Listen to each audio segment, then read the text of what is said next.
एक ही नोटबुक है? मीका, तन्मय और अदिति तीनों ने इसमें दिए थे शीट के अंदर। तीनों को -1 मिलेगा।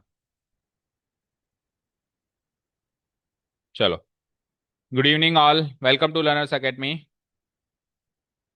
And today we are here to analysis the chapter number 5 test paper. The topic name is very much clear to you all, arithmetic progression. So it was an easy chapter. नया topic जरूर था but सरल था, ये चीज आपने देखी होगी। कुछ अच्छे क्वेश्चंस हैं इस टेस्ट पेपर में। तो टोटल कितने क्वेश्चंस हैं? हाँ, पांच पांच ही हैं। और गिनो अच्छे से। मैथ्स की क्लास में बैठ के गिनती गलत कर रहे हो। टोटल कितने क्वेश्चंस हैं total? Total questions also includes the optional questions. तो टोटल कितने? 10। 10 में से करने कितने थे? 5। तो ऑब्वियस बात है बचे हुए 5 आपने नहीं किए होंगे। तो वो 5 क्वेश्चंस आपने घर पे किए, कर लिए, यानी टोटल 10 क्वेश्चंस कर लिए आपने। अच्छा, कुछ एक क्वेश्चंस नहीं आए। हाँ आपने। क्यों? टाइम ही नहीं मिला कल से? जब टाइम था तब तो मजे मार रहे थे। वो फिर लास्ट डे याद आया कि सारा होमवर्क करना है, जुलाई आ गई अब, है ना। और अब तो बिल्कुल नहीं मिलेगा। अब तो और कमी हो जाएगी टाइम की। देखते जाओ तुम कैसे बैंड बजती है। हम्म। आपको भी नहीं मिला होगा टाइम फिर। पर अपने को करना ही नहीं है, हाँ? मैं ये कहा आपने किए? क्यों? आपको भी टाइम नहीं मिला? क्यों? आप भी होमवर्क कर रहे थे स्कूल का? हो गया होमवर्क? अच्छा, वो भी नहीं हुआ? तो इससे अच्छा फिर यही कर लेते हैं। होमवर्क हो गया। चलो। Anyways, the sum of the first n terms of an AP is this, find the 25th term of the AP. ये क्वेश्चन हमने क्लास में किया था कि हमको अगर एसएन का फॉर्मूला गिवन है, लेट्स से ये एसएन का फॉर्मूला ही तो है। भाई सम ऑफ फर्स्ट एन टर्म्स को क्या बोलते हो खुद बताओ, एसएन बोलते हो कि नहीं बोलते हो? तो ये एसएन का फॉर्मूला है ना। अब ये एसएन का फॉर्मूला है, आपको क्या चाहिए? 25th term. क्या चाहिए? 25th term. तो 25th टर्म को आप क्या कहते हो? A25 बोलो। और एसएन के फॉर्मूला से अगर आपको A25 निकालना है तो क्या फॉर्मूला लगेगा बोलो? S25 minus S24। क्या फॉर्मूला, क्या नोट डाल के लिखा था हमने कि ए एन इक्वल टू क्या होता है? SN - SN-1। तो ए एन को आप रिप्लेस कर दो 25 से, तो ये एस एन हो जाएगा S25 और SN-1 हो जाएगा S24। अब सवाल ये आता है सर S25 और S24 कैसे निकालें? तो S25 और S24 इस फॉर्मूला से निकलेगा। भाई एस एन अगर ये है तो यहां से S25 निकल जाएगा, क्या बताओ? 3n² यानी 3 × 25 का square divided by 2 plus 13n है तो 13 × 25 डिवाइडेड बाय 2। इस तरीके से S25 निकल जाएगा। और उसी तरीके से फॉर्मूला से S24 भी निकल जाएगा। बताओ वो कैसे निकलेगा बोलो? 3/2 इंटू इंटू वाट? 24 का स्क्वायर। फिर आगे प्लस 13/2, आगे बोलो 24। इस तरीके से निकलेगा। तो इन दोनों एक्सप्रेशंस को इधर पुटअप कर दो, S25 की जगह S25, S24 की जगह S24। तो ये लो साहब, S25 यहाँ पे पुटअप कर दिया, माइनस S24 यहाँ पे पुटअप कर दिया। इसको सॉल्व कर दें। देखो, इन दोनों में से 3/2 को कॉमन ले लो और इन दोनों में से 13/2 को कॉमन ले लो। तो वहां से 3/2 को कॉमन लेंगे तो बचेगा क्या? 25 का स्क्वायर माइनस 24 का स्क्वायर बचेगा, बताओ बोलो। प्लस इन दोनों में से 13/2 को कॉमन ले लें तो वहां क्या बचेगा बोलो? 25 - 24 बचेगा। 25 - 24 बचेगा। ठीक है, सॉल्व कर दें इसको। So it is like 3/2 into 25 का स्क्वायर याद होगा सबको, 625। और 24 का 576। फिर आ जाओ 13/2, 25 - 24 तो वेरी इजी 1। तो इट इज लाइक 3/2, 625 - 576 करेंगे तो 49 आएगा शायद। Plus what? 13/2। 3 × 49 करेंगे, 3 9 या 27, रिमाइंडर 2, 3 4 या 12 एंड 2 14। 147/2 और ये हो गया 13/2। 2 एलसीएम आ जाएगा। 2 एलसीएम आ जाएगा बोलो। और 147 प्लस 13 कितना होता है? जोड़ेंगे तो 150, 160 हो जाएगा। 160/2 को सॉल्व करेंगे तो आंसर आ जाता है 80। बताओ कोई डाउट? किया था एग्जाम में अटेम्प्ट? अगला वाला किया था। ये वाला किस किसने किया था, हैंड रेस करो। किसी ने नहीं किया ये वाला। ये तो बहुत सरल था। मेरे हिसाब से तो यही ज्यादा सरल था सेकंड ऑप्शन से। चले नेक्स्ट क्वेश्चन पे। अब बताओ इस क्वेश्चन को आप क्या आउटसाइड क्वेश्चन कहोगे क्या? ये एनसीईआरटी में है या नहीं है? एनसीईआरटी में उल्टा ऐसे लेंदी है। 21वीं टर्म निकालो, 9वीं निकालो, 10वीं निकालो, 8वीं निकालो, 7वीं निकालो, पहले निकालो, 5 7 टर्म्स निकलवाई थी। मैंने तो एक ही निकलवाई। तो मैंने तो उल्टा शॉर्ट क्वेश्चन दिया था, 3 नंबर ग्रैब करने का एक सुनहरा अवसर। चलो सेकंड आपने अटेम्प्ट किया है, उस पर भी बात कर लेते हैं।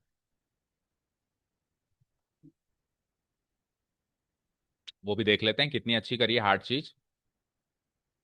हाँ, सो एपी है 0.6, 1.7, 2.8, 3.9 एंड सो ऑन।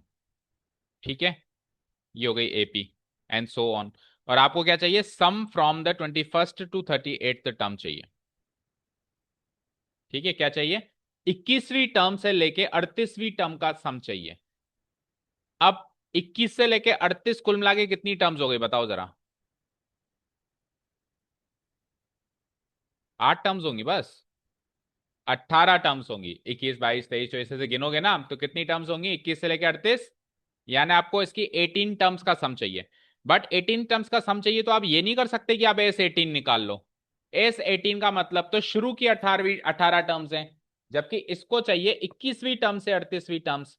मतलब जैसे ये एक टर्म, दूसरी टर्म, तीसरी टर्म, ऐसे करते करते करते करते कोई 21st टर्म होगी। और फिर 21st के बाद ऐसे करते करते करते करते कोई 38th टर्म होगी। होगी। तो उसको यहां से लेके यहां तक का सम चाहिए, 21st से 38th। और अगर मैं S18 निकालता हूं तो वो तो शुरू की 18 टर्म्स का सम हो जाता है। तो हमको शुरू की 18 टर्म्स का सम नहीं चाहिए, हमको ये चाहिए। तो ये निकालने के लिए क्या स्ट्रेटेजी फॉलो करी बोलो तन्मय?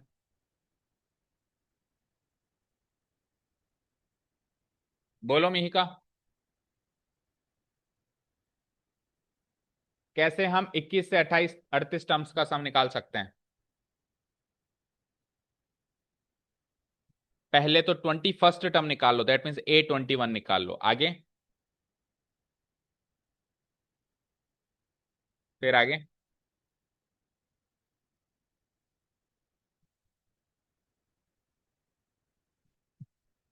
याद ही नहीं आ रहा तो मतलब किया भी नहीं है। जो तन्मय बता रहा है वो सुनो पहले। तन्मय बता रहा है कि पूरी 38 टर्म्स का सम कर लो यहां से लेके यहां तक। पहली से लेके 38, इसको क्या कहेंगे हम? S38। और उसमें से क्या माइनस करूं? S20। भाई आपको 21वीं टर्म से सम चाहिए ना, तो आप पिछला पूरा माइनस कर दो, यानी यहां से लेके यहां तक ये माइनस कर दो। इस सम को क्या कहेंगे हम? S20। तो अगर S38 में से S20 घटा दें तो ये सम मिल जाएगा आपको 21वें से 38 टर्म का सम।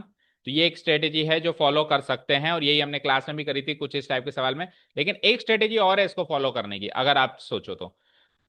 जैसे ये कह रही है कौन, मिहिका, कि आप पहले 21वीं टर्म निकाल लो। क्या निकाल लो पहले? बोलो। और फिर आप 38वीं टर्म निकाल लो। निकाल ली? अब 21 से 38 टर्म्स कितनी हो गई? 18 टर्म्स हो गई। तो अब आप भूल जाओ कि 21 टर्म से पीछे क्या है, 21 टर्म से पीछे वाली एपी को भूल जाओ। आप ऐसे मान लो कि आपकी एपी यहीं से चालू हो रही है। समझे? आप ये मान लो आपकी एपी यहीं से चालू हो रही है। तो अब आप 18 टर्म्स का सम करना चाहते हो। तो S18 बराबर 18/2 और A+L। तो A मतलब पहली टर्म, L मतलब आखिरी टर्म। पहली टर्म भी आप निकाल चुके हो, यानी A21 प्लस A38। तो इससे भी आंसर आ जाएगा। समझे? बिल्कुल कर सकते हैं, कौन मना करेगा? कोई भी ऐसी चीज जो लॉजिकली करेक्ट है आप एग्जाम में कर सकते हो। कोई मना नहीं करेगा। और मार्क्स भी पूरे मिलेंगे। यही तो मजा है मैथ्स का। प्रोसेस भी सही होना चाहिए, ऑब्वियस बात है। लॉजिकली कोई चीज आपने सही करी है, चाहे से वो आपके बुक में मेंशन है या नहीं है, चाहे से वो एक लेंदी मेथड का थोड़ा सा शॉर्ट मेथड है, कोई फर्क नहीं पड़ता, आपको मार्क्स पूरे मिलेंगे। पहली चीज लॉजिकली करेक्ट होनी चाहिए, उल्टे सुल्टे लॉजिक्स नहीं होने चाहिए कि कान इधर से पकड़ा नाक उधर से पकड़ा ना। लॉजिक करेक्ट होना चाहिए, जो आप बात कर रहे हो वो बिल्कुल, अब जो मैं बात कर रहा हूँ सही है ना। अगर मैं एपी को 21वीं से 38वीं मान लूं, पीछे की भूल जाऊं, 20 टर्म्स की एपी नहीं है, अब आपको इस 21 से 38 टर्म्स का सम चाहिए, तो आप पहली टर्म और लास्ट टर्म यानी a प्लस एल लिख दोगे यहाँ पे, और s बाय n/2, n वहां पे नंबर ऑफ टर्म्स होता है, तो नंबर ऑफ टर्म्स आप गिन लो, 21 से 38 कितनी टर्म्स होंगी। ये तो बड़ी छोटी सी चीज है सोचना कि 21 से 38 कितनी टर्म्स होगी, और फिर भी नहीं समझ में आया, तो 21 से 38 कितनी टर्म्स होंगी ये पता करने के लिए आप 38 में से 21 को घटाओ और फिर +1 करो, +1 एक्स्ट्रा में करते हैं ना, तो ये 18 आ जाएगा, 18 टर्म्स। समझे क्या? क्लियर? अब दोनों में से किसी भी एक मेथड से इसका आंसर निकाल दो क्विकली। पहले तो ए और डी निकाल दो, तो ए तो हो जाता है 0.6 और डी हो जाता है A2 माइनस A1 करेंगे तो 1.7 माइनस 0.6 यानी कि 1.1। अब बोलो कौन से मेथड से इसका आंसर निकालूं? सेकेंड वाले से निकालूं? तो नंबर ऑफ टर्म्स कितनी है? 18, मतलब जो आपने किया उससे निकालूं? ठीक है, तो फिर उसके लिए क्या करेंगे हम, twenty first some of 21st से 38th टर्म निकालने के लिए हम क्या करेंगे, S38 माइनस S20, S38 को एक्सपैंड कर दो तो बनेगा 38/2 into 2a plus n-1, a की वैल्यू भी डाल दो लगे हाथ, a क्या है बोलो 0.6, फिर प्लस n-1 यानी 38 - 1 37 इंटू डी की वैल्यू क्या है 1.1। ये आ गया S38 माइनस S20 करो तो 20/2 2 इंटू ए वही रहेगा 0.6 प्लस n-1 करेंगे तो 20 - 1 यानी 19 इंटू डी 1.1। 38/2 को सॉल्व करो, 19 आ गया, 2 इंटू 0.6 यानी 1.2, 11 7 या 77, रिमाइंडर 7, 33 एंड 7 इज 40, और एक डेसिमल प्लेस लगा दो, 40.7 हो गया। ये काटो 10 टाइम्स गया, 2 इंटू 0.6, 2 6 या 12 होता है, 1.2 बना, 11 9 या 99, रिमाइंडर 9, 11 या 11 एंड 9 20, एक डेसिमल प्लेस यहाँ पे भी लगा, 19 इंटू इसको ऐड करेंगे तो आ जाता है 41.9 माइनस 10 इंटू इनको ऐड करेंगे तो कितना आएगा 22.1, ये आएगा। ठीक है, 19 से इसको करना है 10, 10 से इसको मल्टीप्लाई करेंगे तो डेसिमल से 0 कट के ये तो आ जाता है 221। ठीक है, ये तो आ जाता है 221, और उसको करो। हाँ जी सर, नमस्ते सर, नमस्ते। अच्छा अच्छा, अच्छा जी। बाहर क्या मतलब, कोचिंग के अपने कोचिंग के बाहर? अच्छा अच्छा, उनको बोल दो ना एक बार ऊपर अंदर आ जाए। चलो मैं स्टूडेंट को भेजता हूँ आना, बेसमेंट में नहीं, ऊपर क्लास में ही हूँ अभी, तो मैं भेजता हूँ स्टूडेंट को, एक मिनट है ना। बेटा सक्षम, देखना कोई बाहर आए क्या, उनको एक बार अंदर बुला लो।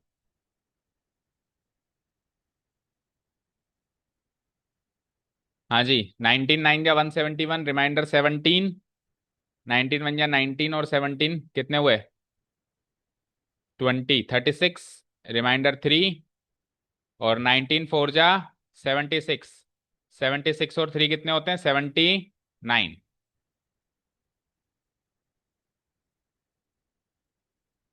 हाँ जी सर, आई करना एक जना, कोई माइनस करना, 796.1 माइनस 221, माइनस करके बताओ। हाँ जी सर, बैठ, चेयर दे देना एक बेटा, ये मेरी का चेयर दे देना, ये चेयर दे दो, बैग हटा दो।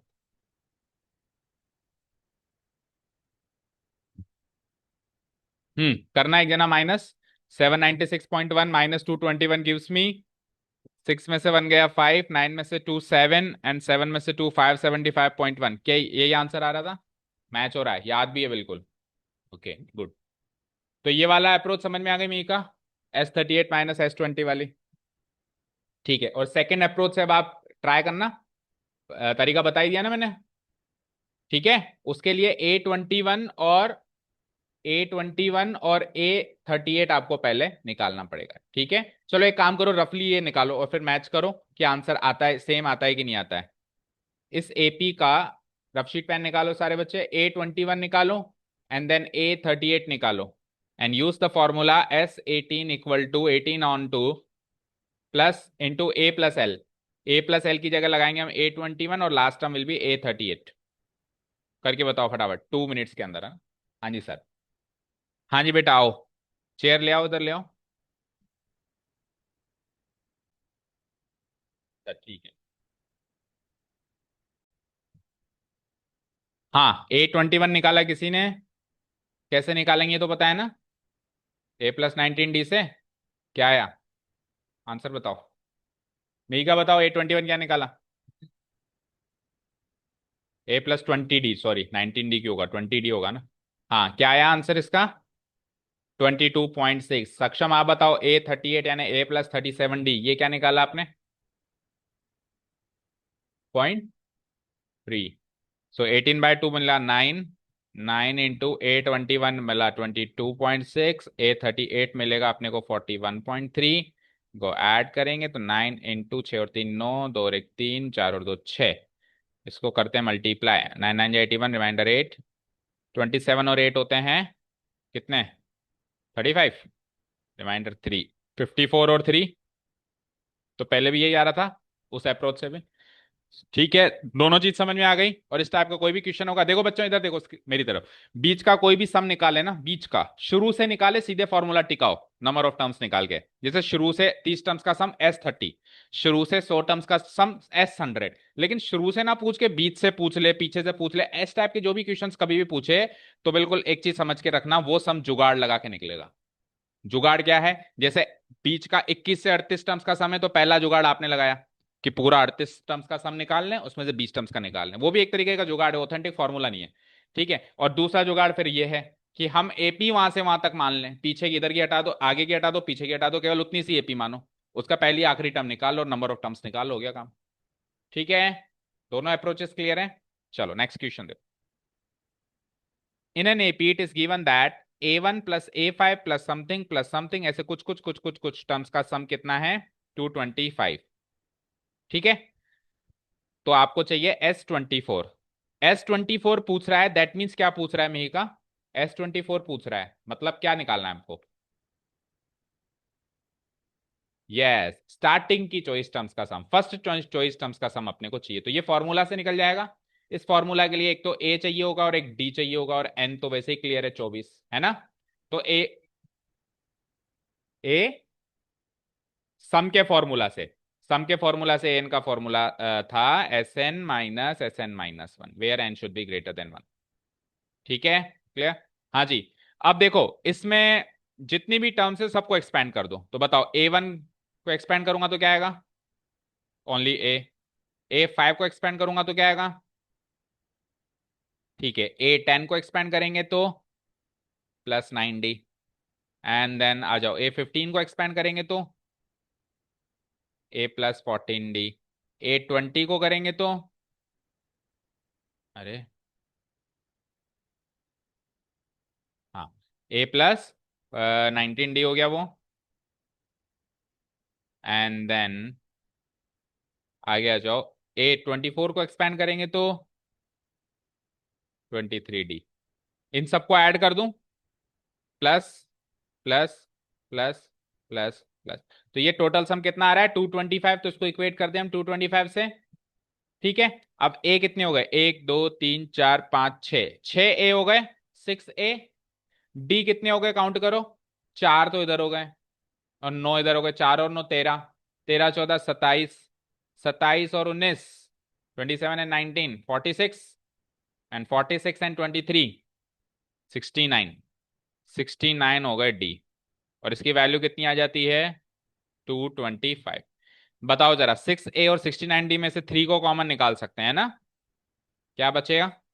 2 ए और 23, सही है क्या? Equal to 225। 225 से 3 को कैंसिल आउट करके सॉल्व करके लिख सकते हैं 225/3, एंड दिस गिव्स मी 75। यहां तो कोई डाउट? अब 2A+23D की वैल्यू आ चुकी है 75। अब ए और डी को अगर सॉल्व करना है तो ऐसी एक और इक्वेशन चाहिए, क्योंकि जितने वेरिएबल उतनी इक्वेशंस होनी चाहिए, लेकिन ये तो एक ही इक्वेशन है तो यहां से ए और डी सॉल्व नहीं हो सकता। ए की वैल्यू और डी की वैल्यू अलग अलग नहीं निकाली जा सकती। फिर क्या करें? तो फिर जो आपसे पूछा गया एक बार उसको एक्सपेंड करो। आपसे पूछा गया था S24, राइट? S24 को एक्सपेंड करो, क्या बनेगा? 24/2। आगे बोलो। 2a प्लस n-1 यानी कि 23d, यही बनेगा। अब देखो ध्यान से, यहां पे जो एक्सप्रेशन बना और जिस एक्सप्रेशन की आपके पास वैल्यू है वो दोनों मैच कर गए। अगर ये दोनों मैच कर जाते हैं तो ये क्वेश्चन सॉल्व हो सकता है, नहीं तो ये क्वेश्चन सॉल्व ही नहीं हो सकता। उसको कुछ और इंफॉर्मेशन देनी पड़ेगी, एक इक्वेशन और बनाने की इंफॉर्मेशन उसको देनी पड़ेगी। ठीक है, यानी कि कहने का मतलब यह है कि इस क्वेश्चन में पहली 24 टर्म्स का ही सम निकाला जा सकता है। अगर वो कहते हैं पहली 27 टर्म्स का निकालो, नहीं निकाल सकते। पहली 30 टर्म्स का निकालो, नहीं निकाल सकते। पहली 10 टर्म्स का निकालो, नहीं। क्योंकि 24 टर्म्स के सम में जो अंदर एक्सप्रेशन बनता है वो बनता है 2a प्लस 23d, है ना? और ये कि यही एक्सप्रेशन की वैल्यू मेरे पास है, क्या है? 75। तो मैं क्या कर दूंगा, इसकी वैल्यू पुटअप कर दूंगा। 2 से 1, 2 से 12, और 12 इंटू इसकी वैल्यू एग्जैक्टली है मेरे पास है, इसको मार्क कर देंगे इक्वेशन 1, और यहां लिख देंगे 75 लिख के फ्रॉम इक्वेशन 1। ठीक है, सॉल्व करेगा। 12 5 जा 60, रिमाइंडर 6, 12 7 84 एंड 6 90, 900 आंसर आ गया। किसने किया था अटेम्प्ट? किया था? नहीं किया था, किसी ने भी नहीं किया।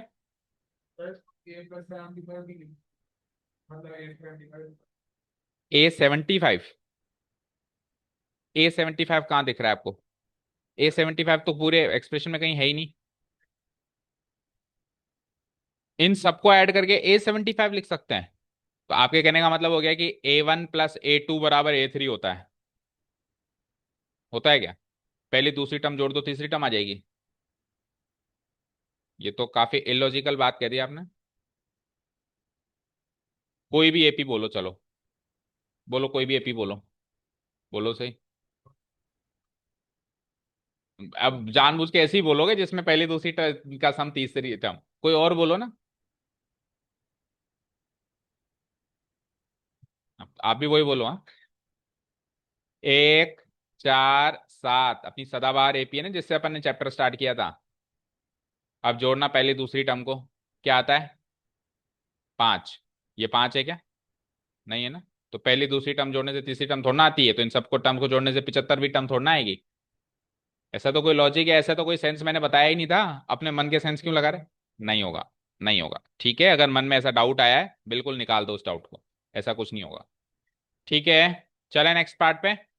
हाउ मेनी 3 डिजिट, तो ये 3 डिजिट वाला अटेम्प्ट किया, अगर ये वाला नहीं किया तो ये वाला किया सबने। फिर how many 3 digit numbers are divisible by 7? दुनिया में कितने 3 डिजिट के नंबर्स हैं जो 7 से डिविजिबल हैं? तो सबसे पहले तो दुनिया का पहला 3 डिजिट नंबर बताओ। अरे दुनिया का पहला 3 डिजिट नंबर बताओ। 100, अगला 101, अगला 102, ये सारे 3 डिजिट नंबर्स हैं। ये खत्म कहाँ होते हैं? कहाँ होते हैं? 998, 999 पे खत्म हो जाते हैं। अब इसमें से पहला नंबर सोचो जो 7 से डिविजिबल है, और आखिरी नंबर सोचो जो 7 से डिविजिबल है, और इस एपी को फिल्टर करके एक नई एपी बनाओ। देखो ये भी एक एपी है जिसका कॉमन डिफरेंस 1 1 का है, बट मुझे कॉमन डिफरेंस 1 1 का नहीं चाहिए, मुझे कॉमन डिफरेंस चाहिए 7 7 का, जो 7 7 से डिविजिबल हो। तो इनमें से हर एक बार पहला नंबर सोच लो, उसके बाद हर सातवें नंबर के बाद हर सातवां नंबर वो होगा जो 7 से डिविजिबल होगा। तो पहला नंबर सोचने का और आखिरी नंबर सोचने के मैंने लॉजिक्स बताए थे, याद है किसी को? पहला नंबर सोचने के लिए पहले नंबर को 100 से डिवाइड करो, और 100 से क्या मतलब 7 से डिवाइड करो, 7 का डिविजिबिलिटी देखनी है, और आखिरी को भी करो, है ना, याद है? तो उसको डिवाइड करेंगे तो 7 1 जा 7, 30, 7 4 जा 28, रिमाइंडर 2 बचता है। और यहाँ पे 7 1 जा 7, 29, 7 4 जा 28, 19, 7 2 जा 14, 5, डन। अब अगर दोनों में रिमाइंडर 0 0 बचता तो यही वो दो नंबर्स होते हैं पहले और आखिरी, बट रिमाइंडर 0 0 नहीं बचा। तो पहले नंबर को सोचने के लिए क्या करना पड़ेगा? इस 100 के अंदर क्या ऐड करना पड़ेगा बताओ? इन दोनों का गैप, इन दोनों का गैप। तो 7 और 2 का गैप कितना होता है? 5। तो 5 ऐड करेंगे तो पहला नंबर क्या मिल गया?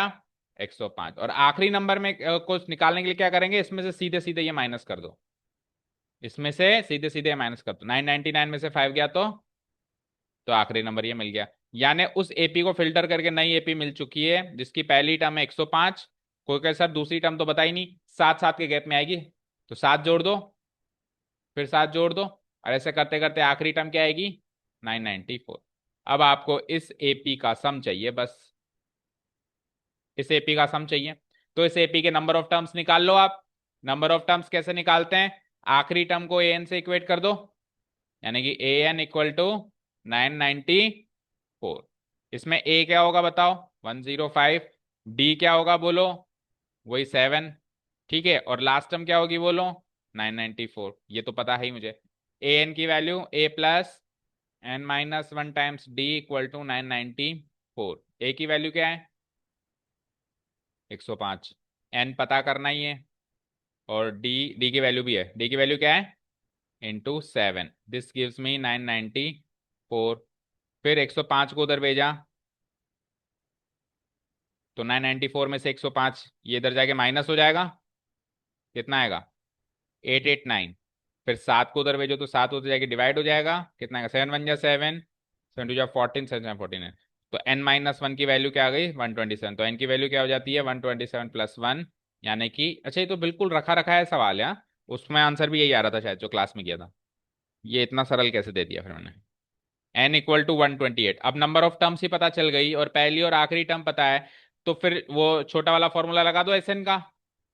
ठीक है, तो एस 128, 128 टर्म्स है। अच्छा इसने ये भी पूछा है, दो क्वेश्चन है, how many three digit numbers are divisible by 7, also find their sum. तो टोटल कितने थ्री डिजिट नंबर मिल गए, 128। पहले क्वेश्चन का आंसर तो यहाँ खत्म हो गया। अब इन 128 टर्म्स का सम भी चाहिए, तो एस 128 निकालना पड़ेगा into A plus L.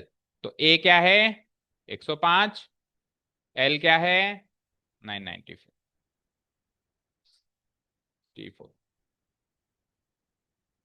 Add करेंगे तो क्या आएगा, 5 4 9, 9 9 और 1 10। इसको सॉल्व कर देना, मल्टीप्लाई कर देना, आंसर आ जाएगा। कर दोगे इतना तो, कितना, 70 300। अच्छा आंसर भी रटा हुआ है, दाल में कुछ काला है या पूरी दाल काली है, कुछ काला लग रहा है, यहाँ पे भी एक कैमरा लगाना पड़ेगा मतलब। ओके, चलो चलते नेक्स्ट क्वेश्चन पे, कर दो उसको डिलीट। हाँ अब मुझे एक चीज बताओ, इसको किस किसने अटेम्प्ट किया था, हैंड रेस करो। चारों नहीं। अच्छा अब ये भी बताओ कि इसका पहला और आखिरी टर्म निकालने के लिए ये प्रोसेस फॉलो किया डिवीजन वाला, या hit and trial, hit and trial ये वाला, मतलब ऐसे हिट एंड ट्रायल मन में ही सोच के देखा। वो क्वेश्चन क्या है, बिल्कुल एज इट इज वो मिल गया जो सवाल हमने किया था, तो याद रह गया कि पहला 105 आएगा। हम्म। हम्म। फिर, हाँ। हाँ तो मतलब इस तरीके के लॉजिक्स लगाएं, ठीक है। बट अगर जैसे डिविजिबिलिटी बाय 7 की जगह जैसे कोई बड़ा नंबर आ जाएगा ना, तो ये डिवीजन वाला ही मेथड अप्लाई करना, उसमें इस तरीके के तुक्के मत मार के आना, या कोई शॉर्ट ट्रिक मत यूज करना, ठीक है। हाँ जी, find the sum of the two middle most terms of this AP. इस एपी की बीचों बीच की दो टर्म्स जो हैं उसका सम पता करो। अब पहले तो ये सोचना पड़ेगा कि इस एपी की बीचों बीच की दो टर्म्स कौन सी हैं, और फिर उसको जोड़ना पड़ेगा, है ना। तो कैसे पता करें कि इसके बीचों बीच की टर्म्स कौन सी हैं। अच्छा ये सोचो कि बीचों बीच दो टर्म्स कैसे मिलेंगी, ना नहीं मिली तो,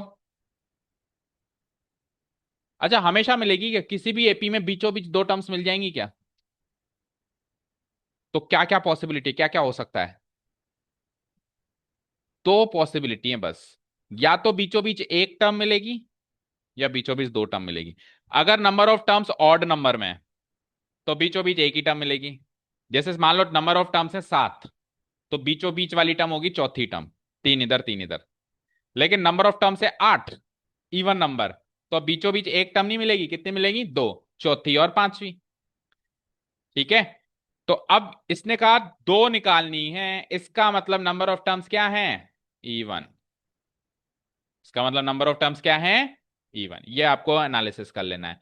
इसका ए और डी निकालो, और टोटल नंबर ऑफ टर्म्स निकालो।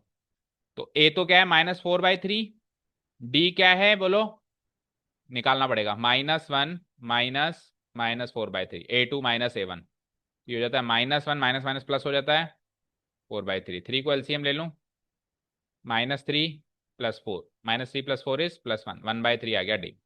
ठीक है, डी आ गया, ए आ गया। अब नंबर ऑफ टर्म्स निकालने के लिए वही पुराना पैतरा आपका, कि लास्ट टर्म को इक्वेट कर दो आप ए एन से, उसका सीक्वेंस निकाल लो। लास्ट टर्म क्या है, 4 1/3। क्या लिख सकते हैं हम 4 1/3 को, 13/3। ठीक है, so this is equal to a + n - 1 times d equal to what, 13/3। So a की वैल्यू क्या है बोलो, +n - 1, और d की वैल्यू क्या है बोलो, 1/3 इक्वल टू 13/3। क्या मैं इन तीनों का 3 3 3 उड़ा सकता हूं क्या, यस और नो?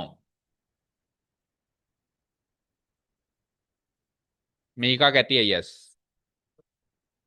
ये तीनों का 3 3 3 उड़ा सकते हैं क्या? एक कैलकुलेशन की स्मार्टनेस अप्लाई करना चाहता हूं, बट वो कर सकता हूं क्या? नहीं। सक्षम बोलना। अच्छा, कब कर सकते थे? n - 1 की जगह, तो ये 3 किसके नीचे वाला 3 है, इसको सॉल्व करेंगे जब हम, तो ये n - 1/3 नहीं बनेगा क्या? n - 1 इंटू 1 n - 1 होगा। हाँ, तो अच्छा, प्लस की जगह क्या होता तो उधर, इंटू होता। एग्जैक्टली उल्टी बात कर रहे हो, अभी कर सकते हैं और इंटू में नहीं कर सकते भाई। ये एक टर्म है, ये पूरी दूसरी टर्म है, ये दो अलग अलग टर्म्स नहीं है, और ये आरएचएस में एक टर्म है, तो तीनों टर्म्स का डिनोमिनेटर 3 तो है। अभी आप एलएचएस में से 1/3 को कॉमन ले लो जरा, तो क्या बचता है, -4 + n - 1, यही बचता है, और उधर 13/3 है। अब आप इस 3 को उधर पहुंचाओगे तो ये इंटू 3, 3 से 3 कट जाएगा ना, बात तो वही हुई, 3 कट गया ना सबका। अंदर क्या बचा, -4 + n - 1, तो -4 - 1 -5 + n इक्वल टू, इधर आया 13, तो n की वैल्यू हो गई 13 -5 यानी कि 13 + 5 हो गया यानी कि 18। तो 18 टर्म्स हैं इसमें, टोटल मिला के 18 टर्म्स हैं। अब टोटल मिला के 18 टर्म्स हैं, तो बीच की दो टर्म्स कौन सी होगी, ये कैसे पता करें, बोलो मीका। बीचों बीच की एग्जैक्टली दो टर्म्स कौन सी होंगी, ये मत बताओ, ये बताओ कि पता कैसे करें। क्योंकि तुम बता तो दोगे ये टर्म, ये वाली आ गई तुक्का लगा के, बट वो तुमने पता कैसे किया, कल को 18 की जगह मैं 1897 टर्म दूंगा, फिर कैसे निकालोगे बीच की, आएगी नहीं, 1898 ले ले, फिर कैसे निकालोगे? यस, जितनी भी टर्म्स है उसका एग्जैक्टली आधा करो, जैसे 18 का आधा किया 9, और जस्ट उससे अगली टर्म 10, तो 9वीं और 10वीं टर्म हमारी बीचों बीच की टर्म होगी। ये हम मीडियन निकालते थे लास्ट ईयर भी, आपने सवाल किए होंगे, उसमें भी हमने ये पैटर्न अपनाया था। मीडियन के सवाल नहीं थे लास्ट ईयर, थे, किए नहीं होंगे तुमने, 9th क्लास में थे स्टैटिस्टिक्स चैप्टर में। मीडियन निकालने के, मीडियन का मतलब ही होता है मिड वैल्यू, तो उसमें बीचों बीच जाना होता है। तो अगर, अब सुनो पूरी बात सुनो। क्या, मीडियन का एक ही नाम है, मीडियन के दो नाम, मीन मीडियन मोड, मीडियन का एक ही नाम होता है। एवरेज तो मीन होता है, आर्थमेटिक मीन या मीन या एवरेज, ये तीनों एक है। मीडियन अकेला है, मीडियन का कोई दूसरा नाम नहीं है, मोड भी अकेला है। मीडियन का मतलब मिड वैल्यू, वो लाइन में जितने भी लोग खड़े हैं बीचों बीच कौन सी वैल्यू वो होती है मीडियन, प्रोवाइडेड दैट वो असेंडिंग ऑर्डर या डिसेंडिंग ऑर्डर में खड़े हुए होने चाहिए, तब जाके मीडियन निकल सकता है। अब मीडियन निकालने के लिए दो बातें, अगर नंबर ऑफ टर्म्स इवन है तो आधा कर दो, तो आधा हो जाता है ना, इवन नंबर का आधा हो जाता है, तो एक तो वही टर्म मीडियन मीडियन वैल्यू होगी या मिड वैल्यू होगी, और एक जस्ट उससे अगली ले लेना, जैसे 18 का आधा किया 9, तो 9वीं टर्म बीच वाली टर्म होगी, और उससे जस्ट अगला ले लो 10, यानी 9वीं 10वीं टर्म मिडिल वाली टर्म होगी। लेकिन हाँ,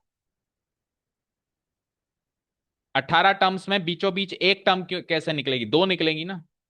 बीचों बीच की एक टर्म हमेशा तब निकलती है जब नंबर ऑफ टर्म्स ऑड हो। 18 ऑड है क्या?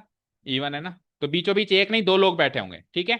अब मान लो ये 19 होता, अब बीचों बीच एक ही टर्म निकलेगी, अब बीचों बीच एक ही टर्म निकलेगी, वो कैसे निकालेंगे? तो इसका आधा नहीं करेंगे क्योंकि इसका आधा हो ही नहीं सकता, इसमें +1 करके आधा करेंगे।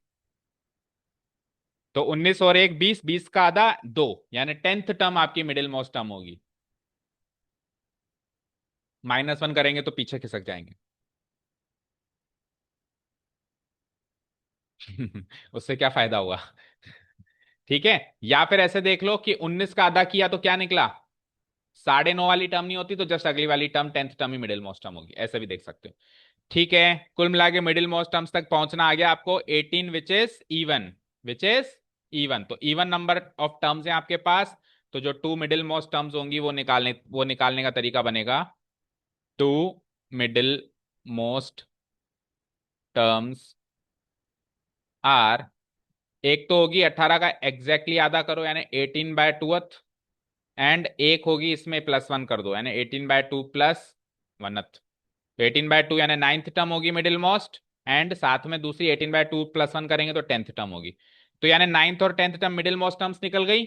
अब इन दोनों का सम चाहिए, इन दोनों का सम कर दो यानी कि A9 प्लस, बोलो, A9 करना है और उसमें A10 जोड़ना है, A9 और A10 को जोड़ो, A9 को एक्सपेंड कर दो, या तो A9 A10 अलग अलग निकाल लो, या फिर इधर खोल लो, कैसे भी कर लो। A9 क्या बनेगा, A+8D, A10 कैसे बनेगा, A+9D। ए और ए कितने ए हो गए, 2A, और 9 और 8 17D हो गए। ए और डी की वैल्यू डाल दो। ए की वैल्यू क्या है, -4/3 +17, इंटू डी की वैल्यू क्या है, 1/3। 2 इंटू -4/3 यानी -8/3 +17/3, 17 में से 8 गया तो 9 बचा, 9/3, और 9/3 का मतलब 3, आंसर है 3।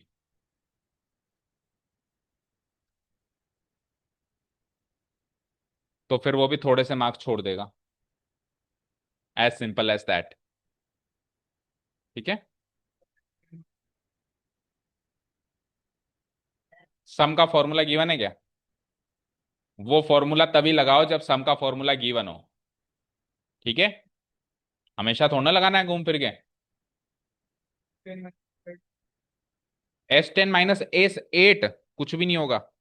S10 - A S8, अच्छा हाँ सही है, S10 - A S8 में 9वीं 10वीं टर्म का सम आ जाएगा, बिल्कुल सही कह रहा है, बट उसके लिए भी सम का फॉर्मूला चाहिए ना भाई। S10 निकालने के लिए SN की वैल्यू चाहिए, SN का फॉर्मूला चाहिए, ठीक है। निकल जाएगा, सही कह रहा है, पर उसके लिए SN की वैल्यू गिवन होनी चाहिए, ठीक है।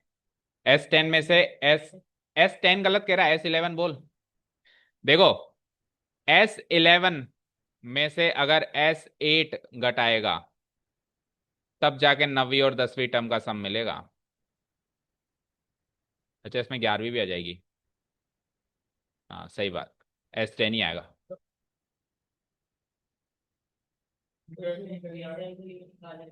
आपके जनरल फॉर्मूला से निकालोगे ना, फिर आप S10 कैसे निकालोगे, आपके जनरल फॉर्मूला से, जो आपका ए और डी वाला फॉर्मूला, ऐसे निकालोगे। और S8 कैसे निकालोगे, वो भी जनरल फॉर्मूला से निकालोगे। तो उस S10 का फॉर्मूला एक्सपेंड किया, S8 का फॉर्मूला एक्सपेंड किया, फिर इसका गैप किया, तो इतना लेंदी करने का फायदा क्या हुआ? SN का कोई डायरेक्ट फॉर्मूला गिवन होता है, जैसे क्वेश्चन नंबर 1 में गिवन था, समझे? भाई S10 और S8 निकालने की बजाय मुझे बता, A9 और A10 निकालना ज्यादा आसानी की नहीं है? इसका गैप करने की बजाय इन दोनों को जोड़ ही देना, ठीक है। इधर भी ए और डी का फॉर्मूला लगेगा, इधर भी ए और डी का फॉर्मूला लगेगा, तो ये छोटा है ना। हाँ, SN का कोई डायरेक्ट फॉर्मूला गिवन होता है इस सवाल में, ए और डी की जरूरत के, ए और डी की इसमें जरूरत ही नहीं पड़ती, सीधे एन की वैल्यू पुटअप करने से SN निकल रहा है, ऐसा फॉर्मूला गिवन होता है, जैसा कि क्वेश्चन नंबर 1 में गिवन है। तो आप ये काम करो, ठीक है, क्लियर। इसका सेकंड ऑप्शन अटेम्प्ट किया किसी ने, मिहिका ने सेकंड वाला ही किया था ना। Sum of the last 10 term, sum of the last 10 terms पे जाके अटक गई वो। और AP देखो कितनी सरल दी थी मैंने, बच्चों वाली। ए की वैल्यू 8, डी की वैल्यू 10 - 8 यानी 2। आप इजीली, लास्ट टर्म क्या है 126, तो पहला काम हम यही करेंगे कि नंबर ऑफ टर्म्स निकालेंगे। लास्ट टर्म को इक्वेट कर दूं, ठीक है, A+n - 1 × D equal to what 126। A हो गया 8 +n - 1, डी की वैल्यू 2 इक्वल टू 126। 8 उधर जाएगा -8, 118 बन जाएगा। टू उधर जाएगा डिवाइडेड बाय 259 बन जाएगा, -1 उधर जाएगा +1 यानी 60 बन जाएगा। तो एन की वैल्यू 60 आ जाएगी। ये मैंने शॉर्ट में कर दिया, आपको स्टेप बाय स्टेप करना होता है। एन की वैल्यू 60 आ गई, बताओ टोटल नंबर ऑफ टर्म्स 60 आ गई थी। अब मीका मुझे बताओ 60 टर्म्स कुल हैं और आपको सवाल में कौन सी टर्म्स का सम चाहिए? लास्ट की 10 टर्म्स। अब कुल मिला के अगर 60 टर्म्स हैं तो उसमें लास्ट की 10 टर्म्स कौन कौन सी होंगी, ये सोचना कोई बड़ी बात है क्या? अच्छा, सबसे आखिरी टर्म कौन सी होगी?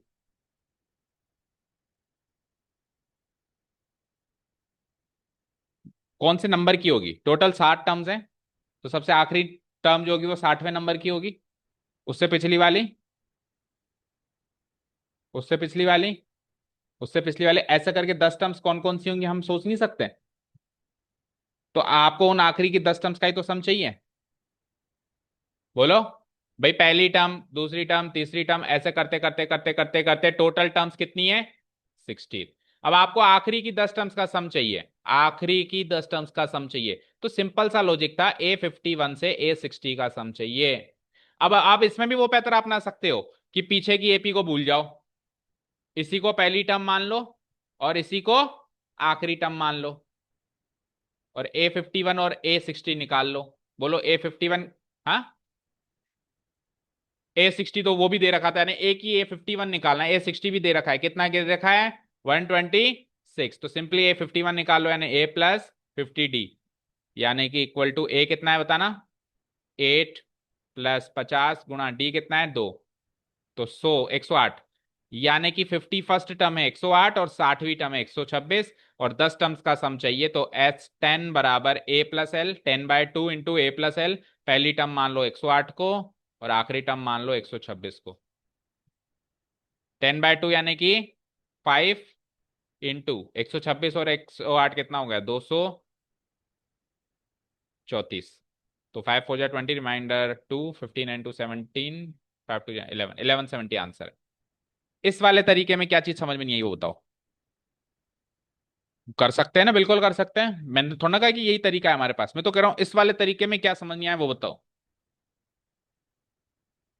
मैं क्या कह रहा हूं, इस वाले तरीके में क्या समझ नहीं आया वो बताओ। बहुत कुछ कर सकते हैं बेटा अब इसमें। इस वाले तरीके में कोई ऐसी चीज जो समझ में नहीं आई।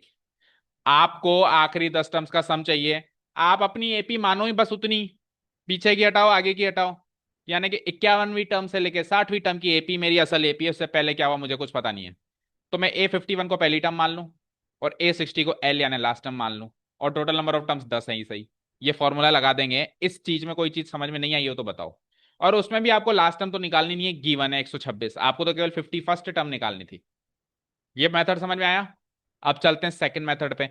सेकंड मेथड जो है वो हमने क्लास में डिस्कस किया था कि इस एपी की अगर आपको लास्ट 10 टर्म्स का सम चाहिए तो आप इस पूरी एपी का सम निकाल लो।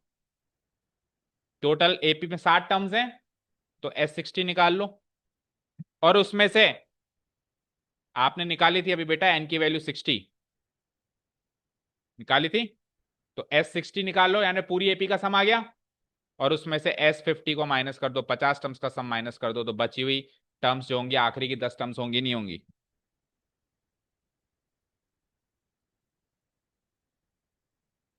उल्टा तो अभी किया ही नहीं हमने। उल्टा कर दो तो फिर लॉजिक ही दूसरा है, अभी तो सीधी चल रही है एपी, अभी तो रिवर्स किया ही नहीं है हमने एपी को। अभी इसमें हमने यहां से लेके यहां तक ये टोटल S60 निकाल लिया और इसमें से 50 टर्म्स का सम माइनस कर दिया। मान लो 50 टर्म्स यहां आती है, तो ये S50 हमने इस S60 में से माइनस कर दिया, तो जो बचा हुआ जो गैप है ये 10 टर्म्स है, लास्ट की 10 टर्म्स है। ओके, तो इस लॉजिक से कर चलें तो लास्ट 10 टर्म्स का सम क्या आ जाएगा? S60 minus S50। अब S60 भी आप AOD के फॉर्मूला से निकाल सकते हो, 60/2 इंटू 2A प्लस n-1 यानी 59D। और S50 भी आप निकाल सकते हो 50/2 इंटू 2A प्लस 50-1 यानी 49D। दोनों ही क्वेश्चंस, दोनों ही एक्सप्रेशंस में आप AOD की वैल्यू पुटअप करके, ये सब गिवन है, ए भी गिवन है, एओडी की दोनों जगह वैल्यू पुटअप करके आप ये और ये निकाल सकते हो, इनका गैप करोगे तो आखिरी 10 टर्म्स का सम आएगा। अब अगर अपन को आखिरी से गिनना है तो क्यों ना एपी को रिवर्स कर दें, फ्लिप कर दें ऐसे, वो भी सिखाया था। वो सबसे सरल तरीका है, उससे सरल चीज कोई है ही नहीं दुनिया में। वो हार्ड तरीका है। अरे भाई, ये एपी है, इस पोर्शन का सम चाहिए उल्टी करने के बाद। तो ये लास्ट में था, अब वो शुरू में हो गया। तो आपको शुरू की 10 टर्म्स का सम चाहिए, S10 का रेगुलर फॉर्मूला यूज करो सदाबहार। पर जो सीधी एपी में ए डी और एल थे, वो उल्टी एपी में कुछ कुछ और बन चुके हैं। वो चेंजेस करने पड़ेंगे, बस इतना ही करना पड़ेगा ना। तो सी 10 टर्म्स का सम चाहिए बस।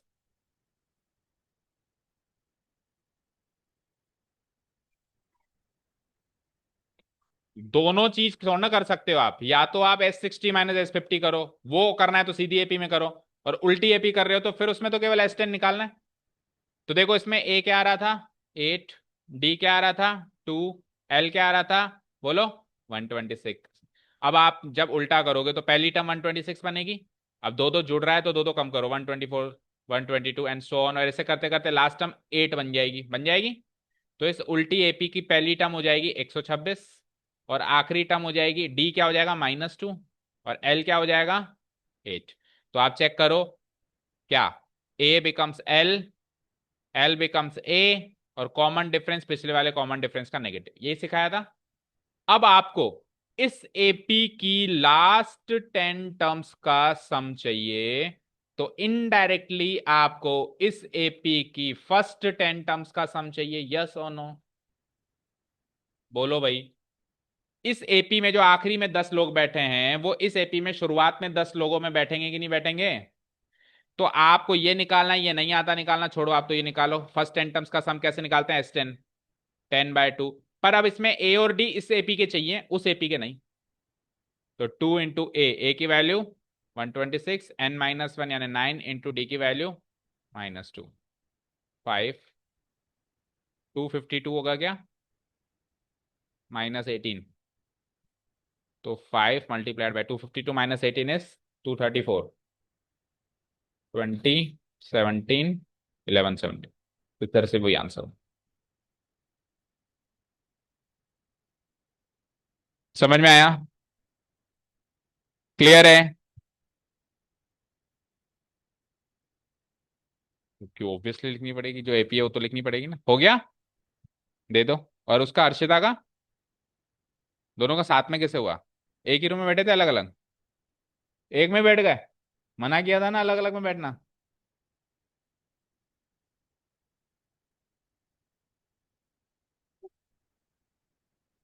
चीटिंग तो कर भी नहीं सकते। चीटिंग का मतलब क्या होता है, बोलो, चीटिंग का मतलब क्या होता है, बोलो। एक दूसरे को बताने को चीटिंग बोलते हैं। एक दूसरे का देखने को कॉपी करना बोलते हैं, कॉपिंग। चीटिंग का मतलब पता है क्या होता है, बेईमानी करना। तो कौन सी बेईमानी कर लोगे आप मेरे साथ। तो हम रेगुलर जो बोलचाल है ना, उसमें भी कैसे गलत गलत वर्ड्स यूज करते हैं, उसकी कोई हद नहीं है। सर ये चीटिंग कर रहा है, चीटिंग क्या, क्या तेरे पैसे खा गया क्या। चीटिंग मतलब तो बेईमानी करना होता है। एक दूसरे को टीपने को बोलते हैं कॉपी करना, ना कि चीटिंग करना। तो इट्स हाई टाइम। हाँ, कॉपी करना मतलब एक तरीके से नकल करना। नक भाई, कॉपी करने को अपन बोल सकते हैं नकल करना। तो अपन कहते हैं कि ये इसका टीप रहा है, दैट मीन्स ये इसकी नकल कर रहा है। इनडायरेक्टली हमारा सेंस हुआ है कि नकल कर रहा है, नकल कर रहा है को अपन कह सकते हैं ये कॉपी कर रहा है इसके, है ना। तो हम क्लास 10th में आ गए अब। हाँ, क्लास 10th में आ गए हम, और हम शुरू से ही लगभग लगभग सारे बच्चे इंग्लिश मीडियम स्कूल से पढ़ रहे हैं। तुम्हारी डे टू डे लैंग्वेज थोड़ी सी सोबर होनी चाहिए। ऐसे नहीं कि सर बेईमानी कर रहा है मेरे साथ या क्या। लाओ रखो। चलो, बाकी क्वेश्चंस दो जो हैं वो कल डिस्कस करेंगे। एक ही क्वेश्चन किया है तो एक ही करेंगे, कल आना है, ऐसे नहीं गायब हो जाओ। नहीं, फर्स्ट के शुरू के 3 क्वेश्चंस हुए हैं अभी, केवल चौथा और पांचवा हम कल डिस्कस करेंगे, ठीक है। Thank you so much for listening to us, have a nice day, keep learning and bye. Good evening again, welcome to learners academy.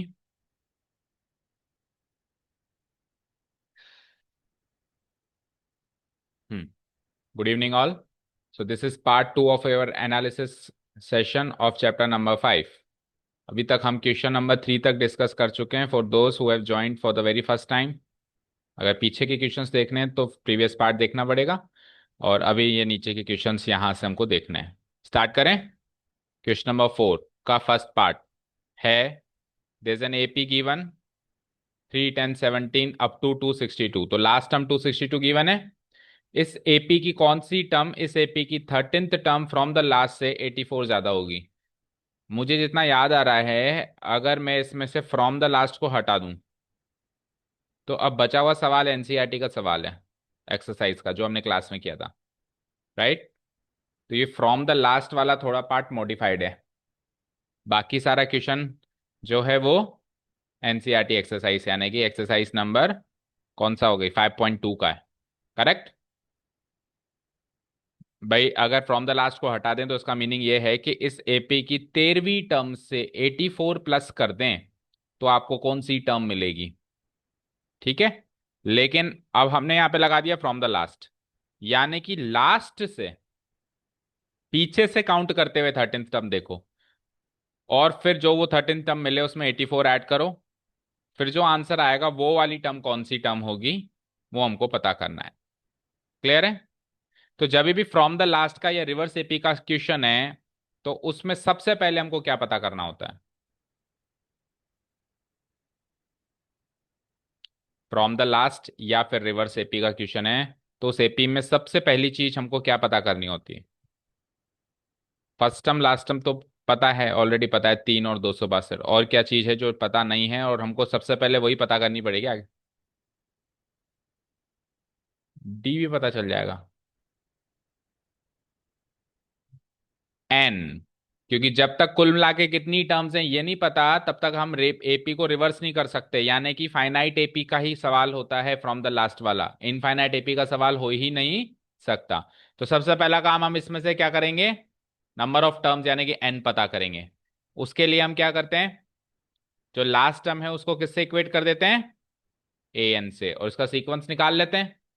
तो ए एन इक्वल टू 262 करेंगे और यहां से एन की वैल्यू निकालेंगे। अच्छा, यहां से ए और डी तो क्लियर है, ए क्या हो जाएगा 3, और डी क्या हो जाएगा बोलो, 10 - 3 यानी कि 7। पुट करो, फॉर्मूला क्या है, a + n - 1 × d = 262।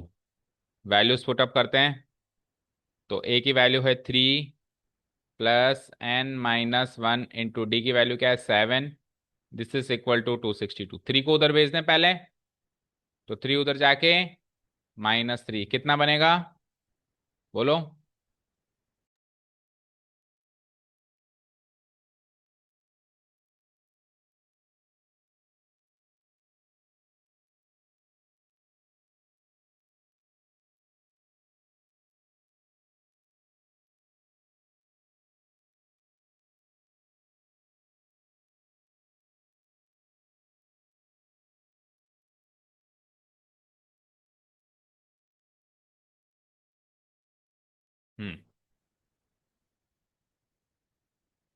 बोलो यहां तक कोई दिक्कत?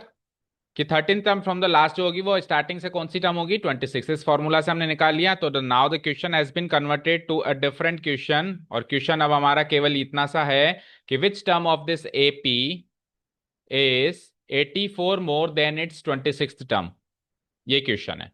तो हम क्या करेंगे, विच टर्म को मान लेंगे ए एन, विच टर्म को क्या मान लेंगे, ए एन, और ए एन क्या है, उसकी 26th टर्म से 84 ज्यादा है, यानी कि A26 + 84, यहां से एन की वैल्यू निकाल लें, ठीक है? तो ए एन को एक्सपेंड कैसे करते हैं, A + n - 1 × d, और A26 को एक्सपेंड कैसे करते हैं, A + 25d, और आगे क्या है +84। यहां से देखो आप एक काम ये भी कर सकते हो कि ए से ए एज इट इज उड़ा दो, ठीक है, और डी की वैल्यू रखो। अब n - 1 × d कितना था, पीछे हमने नोट डाउन किया था ना, ए कितना था 3 और डी कितना था 7, 7 था। तो 7n - 1 × 7 = 25 × d की वैल्यू 7 +84। अब देखो यहां पर भी 7 है, तो क्यों ना मैं यहां पर भी 7 कॉमन ले लूं इसमें से और इसमें से।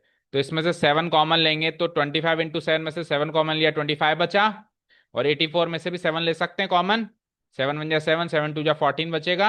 अब अपन 7 से 7 भी उड़ा देंगे, ठीक है?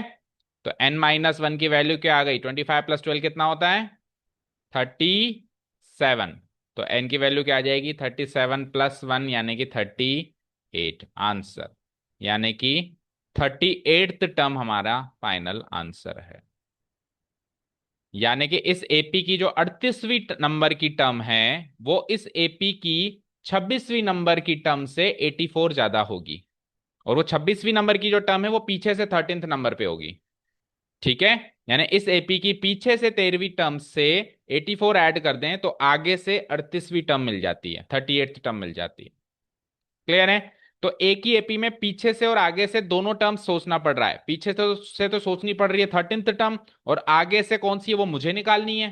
तो इसलिए इस एपी को फ्लिप करके हम वो वाला प्रोसेस नहीं फॉलो कर सकते कि एपी को फ्लिप कर दिया तो जो ए हुआ वो एल हो गया, जो एल हो गया वो ए हो गया। वो प्रोसेस हम इस वाले क्वेश्चन में अप्लाई नहीं कर सकते। हमको एपी को सीधा ही रखना पड़ेगा, फ्लिप नहीं कर पाएंगे हम। हमको क्या करना पड़ेगा फिर, हमको ये सोचना पड़ेगा कि जो पीछे से 13th टर्म है वो आगे से कौन सी होगी। और एक बार हमने कन्वर्ट कर दिया कि पीछे से 13th टर्म आगे से 26th टर्म होगी, तो फिर पीछे से सोचने का सिस्टम खत्म हो गया इस क्वेश्चन के लिए। अब सब कुछ आगे से ही सोचना है, यानी नॉर्मल प्रोसीजर से ही सोचना है। क्लियर है? कोई डाउट नहीं है? तो आंसर क्या रहेगा इसका, 38th टर्म। सवाल है विच टर्म, तो आप आंसर क्या दोगे, 38th टर्म। क्लोजिंग स्टेटमेंट बन जाएगा 38th term of the given AP will be 84 more than its 13th term from the last। ठीक है, किया था किसी ने अटेम्प्ट ये? नहीं किया? किया? हम्म, तन्मय नहीं किया, अगला वाला किया। अगला क्या है? अगला इजी है क्या, if the sum of the third and the eighth terms of an AP is 7 and the sum of the seventh and 14th term is -3। Yes, obviously ये सरल था उस वाले से। इसमें क्या है, थर्ड टर्म और एट्थ टर्म का सम करना है, और वो सम कितना आ रहा है, 7। और फिर सेवंथ टर्म और 14th टर्म का भी सम करना है, और वो सम कितना आ रहा है, -3। तो दो इक्वेशन बन जाएगी, और दो इक्वेशन बन जाएगी तो ए और डी सॉल्व हो जाएगा, और ए और डी सॉल्व हो जाएगा तो जो चाहे वो निकाल लेंगे। फिर हमको 10th टर्म चाहिए, 10th टर्म भी निकल जाएगी। ठीक है, चलो। थर्ड टर्म का मतलब A3, एट्थ टर्म का मतलब A8, और इन दोनों का सम कितना आ रहा है, 7। सेवंथ टर्म का मतलब A7। फिर क्या है, 14th टर्म का मतलब A14। इन दोनों का सम कितना आ रहा है यहाँ पे, -3। ओके, A3 को एक्सपैंड करेंगे तो क्या बनेगा, A+2D। A8 को एक्सपैंड करेंगे तो A+7D, this is equal to 7। इधर A7 को करेंगे A+6D, और A14 को करेंगे तो A+13D, this is equal to -3। तो दो इक्वेशन बना दो, ए और ए कितने हो गए, 2A, और 2D 7D 9D equal to 7। एक इक्वेशन ये बन गई। सेकेंड इक्वेशन आओ, ए और ए अगेन 2A, और 13 and 6 19D equal to -3। Second equation ये हो गई। तो इक्वेशन 2 में से इक्वेशन 1 को माइनस कर दें हम, to get the value of A and D. इसमें से इसको माइनस कर दें, इक्वेशन 2 माइनस, दो इक्वेशंस हैं और दो ही वेरिएबल्स हैं ए और डी, तो सॉल्वेबल है ना। तो 2A - 2A, 2A - 2A cancel out हो गया। 19D में से 9D गया तो 10D, और -3 -7, -3 - 7 करेंगे तो -10। तो D कितना आता है यहां से, -10 डिवाइडेड बाय 10 यानी कि -1। इसको किसी भी इक्वेशन में, इक्वेशन 1 में पुटअप कर दें, इक्वेशन 1 में पुटअप करो तो क्या है, 2A प्लस 9 इंटू डी की वैल्यू क्या है, -1, दिस इज इक्वल टू 7। तो 2A 9 इंटू -1, -9 इक्वल टू 7। तो 2A -9 उधर जाता है तो 7 + 9 और 7 16। तो A की वैल्यू हो जाती है 16 डिवाइडेड बाय 2, दैट मीन्स 8। तो A की वैल्यू आ जाती है 8, और D की वैल्यू आ जाती है -1। अब जो चाहे वो निकाल लो।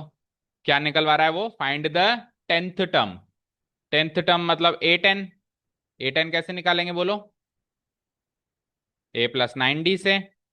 A की वैल्यू क्या पुटअप करेंगे, 8। 9 इंटू डी की वैल्यू क्या पुटअप करेंगे, -1। तो 8 9 into -1 is -9, and 8 -9 is answer. -1 क्यों करा, -7, -7 आया कहाँ?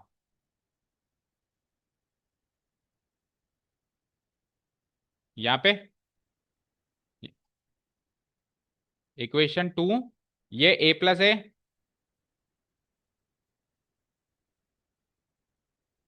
ये कैसे आया 10d = -10?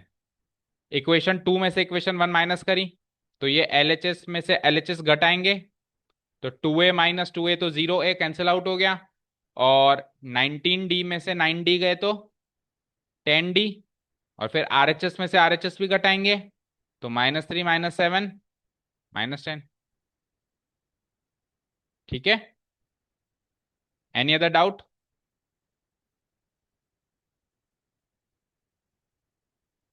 7, ये तो इसमें से इसको माइनस कर रहे हैं ना बेटा, ऐसे तो फिर 2a और 2a भी 4a लिखना चाहिए अपने को, दोनों प्लस के ही तो हैं। इसमें से इसको घटा रहे हैं, माइनस कर रहे हैं। जैसे ये है 2a + 19d, LHS part equation 2 का, और 2a + 9d ये LHS पार्ट है इक्वेशन 1 का। ठीक है, तो इसमें से इसको घटाएंगे, माइनस करेंगे, तो माइनस करेंगे तो 2a - 2a कैंसिल आउट हो जाएगा, और 19d - 9d क्या बचेगा? 10d। और इधर क्या था इसका LHS पार्ट? -3, माइनस उसका RHS पार्ट क्या था? 7। तो -3 -7 क्या हो जाएगा? -10। ठीक है, ये इसका LHS पार्ट है, किसका? इक्वेशन 2 का, माइनस ये इक्वेशन 1 का LHS पार्ट है, ये इक्वेशन 2 का RHS पार्ट है, और ये इक्वेशन 1 का RHS पार्ट है। समझ गया? तो LHS minus LHS, RHS minus RHS, ऐसे ही तो घटाते हैं इक्वेशंस को। बताओ, और कोई डाउट? ठीक है, चले नेक्स्ट में। अब हमारे पास क्या है, दो वर्ड प्रॉब्लम्स है, तो दोनों की दोनों वर्ड प्रॉब्लम्स जो हैं हमारे उसमें थी क्या, एनसीईआरटी की थी? ऊपर वाली नहीं थी? ऊपर वाली नहीं थी। ऊपर वाली क्या है, पढ़ते हैं चलो। यश वॉज गिवन, यश नाम के लड़के को एक रिस्पॉन्सिबिलिटी दी गई, and what was that responsibility? Beautifying his school, उस अपने स्कूल को सुंदर बनाना है, ब्यूटीफाई करना है। कैसे ब्यूटीफाई करेगा? 27 फ्लैग्स लगाएगा, वो 27 झंडे गाड़ेगा, on a straight passage of the school. ठीक है, स्कूल का कोई एक सीधा रास्ता है, स्ट्रेट पैसेज है, पैसेज समझते हो ना, रास्ता, वहां पे 27 उसको झंडे गाड़ने हैं। तो 27 झंडे जो गाड़ेगा, हर एक की दूरी कितनी होनी चाहिए? 2-2 मीटर की, है ना? एक झंडा गाड़ा, फिर 2 मीटर की दूरी पे अगला, फिर 2 मीटर की दूरी पे अगला, ऐसे स्ट्रेट पाथ पे उसको 27 झंडे गाड़ने हैं। ये काम यश को दे दिया गया। ठीक है, आगे बढ़ते हैं। The flags are stored at the position of the middle most flag. अब 27 में से जो बिल्कुल मिडिल मोस्ट है कौन सा होगा, बताओ? कल बताया था ना मिडिल मोस्ट हम कैसे निकालते हैं। अच्छा, कल दोनों आप दोनों तो टेस्ट दे रहे थे, कैसे निकालते हैं मिडिल मोस्ट हम? हम्म, तन्मय, माइनस कर दें, हाफ करके +1। वो इवन नंबर के केस में होता है, 27 तो ऑड है ना, ऑड नंबर के केस में क्या तरीका था?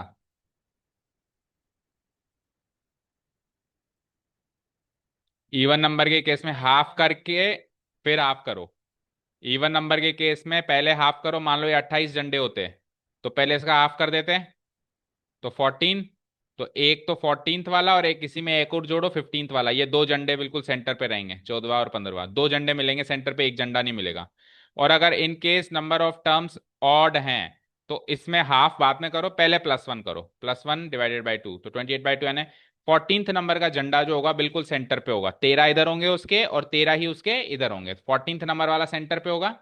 ये तरीका किससे मैच करता है? मीडियन निकालने के तरीके से मैच करता है, जो लास्ट ईयर सीखा, इस साल वापस सीखना है। ठीक है, तो जो 14वें नंबर का झंडा है, वहां पर सारे के सारे फ्लैग्स स्टोर कर दिए गए, यानी 27 के 27 फ्लैग्स कहां पे रखे हुए हैं? जो 14वें नंबर का झंडा जहां पे गाड़ना है वहां पे रखे हुए हैं। समझ आया? तो यश को वो 27 झंडे गाड़ने हैं, अभी वो कहां पे खड़ा है? अभी वो सेंटर पे खड़ा है, तो उसको 13 झंडे गाड़ने इधर जाना पड़ेगा, और 13 झंडे गाड़ने उसको इधर जाना पड़ेगा, 13 13 26, और एक झंडा वो जहां खड़ा है वहीं गाड़ देगा, क्योंकि 14th नंबर पे तो वो खुद ही खड़ा है। समझ गए? इस तरीके से 27 झंडे उसको गाड़ने। आगे बढ़ो। अब रूल्स क्या हैं गेम के, कि Yash could only carry 1 flag at a time, एक बार में एक ही झंडा उठा सकता है। ऐसे नहीं कि 13 झंडे गाड़ने तो 13 के 13 एक साथ झोले में उठा लिया और एक एक गाड़ता गया ना। एक झंडा उठाएगा, पहला झंडा तो जहां खड़ा है वहीं गाड़ देगा, अब बचे 26, 13 इधर 13 इधर। फिर उसमें से एक झंडा उठाएगा, जाएगा 2 मीटर की दूरी पे गाड़ना है उसको, गाड़ेगा, वापस आएगा, फिर दूसरा झंडा उठाएगा, फिर वापस अब कितने मीटर की दूरी पे जाएगा, 4, 2 और 2 4 मीटर की दूरी पे एक झंडा गाड़ेगा, फिर वापस आएगा, फिर एक झंडा उठाएगा, ऐसे करके 6 मीटर की दूरी पे जाएगा। तो एक बार में एक ही फ्लैग वो कैरी कर सकता है, इससे ज्यादा नहीं कैरी कर सकता। तो how much distance did he cover in completing this job? तो इस जॉब को कंप्लीट करने में वो कितना, टोटल डिस्टेंस उसने कितनी कवर करी, कितना आया कितना गया, कितने मीटर वो टोटल उसने डिस्टेंस कवर करी, ये पता लगाओ। Returning back to the start position, जहां पे वो अभी भी खड़ा है, सेंटर पे खड़ा है, वापस वो सारे झंडे गाड़ के वापस वहां पे आ जाए तो कितना मीटर उसको चलना पड़ेगा, ये पता लगाओ। What is the maximum distance he travelled carrying a flag? किसी भी एक फ्लैग को कैरी करते हुए ज्यादा से ज्यादा डिस्टेंस उसने कितने मीटर की तय करी? तो ज्यादा से ज्यादा डिस्टेंस उसने, ऑब्वियस बात है, 13वें नंबर के फ्लैग को गाड़ने के लिए कैरी करी होगी। तो यानी कि 13वें नंबर के फ्लैग को जितनी भी डिस्टेंस कवर करनी पड़ेगी वो निकालना है आपको। ठीक है, तो 2 सवाल हैं इसमें, समझ आया? बोलो, अब बताओ उसको सॉल्व कैसे करें। एपी बना दें, देखो एक इसका रफ डायग्राम बना है। तो इधर कुछ फ्लैग्स हैं ऐसे, ये कितने फ्लैग्स हैं, 13। ये सेंटर वाला कौन सा नंबर का फ्लैग है, 14th, है ना? तो मैं इसको हाल फिलहाल ऐसे लिख देता हूं, सेंटर पोजीशन। फिर ऐसे करते करते करते 13 इधर है ना, राइट? तो 13 फ्लैग्स तो इधर है। एक्चुअली इसको 26 फ्लैग्स गाड़ने के लिए ही ट्रैवल करना पड़ेगा, क्योंकि एक फ्लैग तो वो जहां खड़ा है वहीं गाड़ देगा, इस जगह पे। ठीक है, तो 13 फ्लैग इधर लेके जाने, 13 फ्लैग इधर लेके जाने, राइट? अब मुझे एक चीज बताओ, जितनी डिस्टेंस वो राइट साइड में जाएगा उतनी डिस्टेंस ही लेफ्ट साइड में जाएगा, या कम ज्यादा रहेगी?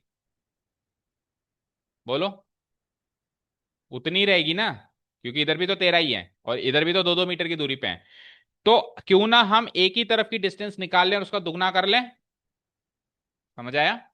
तो या तो राइट साइड वाली का डिस्टेंस निकाल लो, या फिर लेफ्ट साइड वाली का और उसका कर दो डबल। तो लेट से मैं राइट साइड वाली पे जा रहा हूं। तो राइट साइड वाली पे पहला फ्लैग गाड़ने के लिए कितना मीटर ट्रेवल करना पड़ेगा? गलत, 4 मीटर। वापस भी तो आओगे। Return back to the start position लिखा हुआ है, चेक करो। Return back to the start position. तो मान लो कि पहला फ्लैग गाड़ने को कितनी डिस्टेंस ट्रेवल करनी पड़ेगी, उसको A1 ले लो।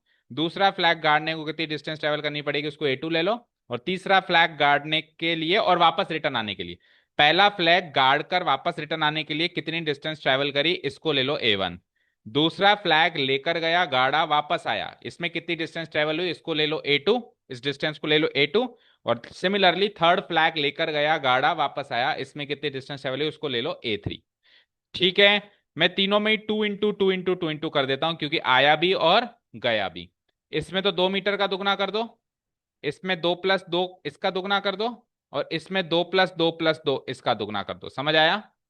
तो 2 इंटू 2 4 मीटर इसमें जाएगा, और 2 और 2 4, 4 का दुगना करा 8 मीटर इसमें जाएगा, और 2 और 2 6, 6 का दुगना यानी 12 मीटर, 6 मीटर जाएगा, 6 मीटर आएगा।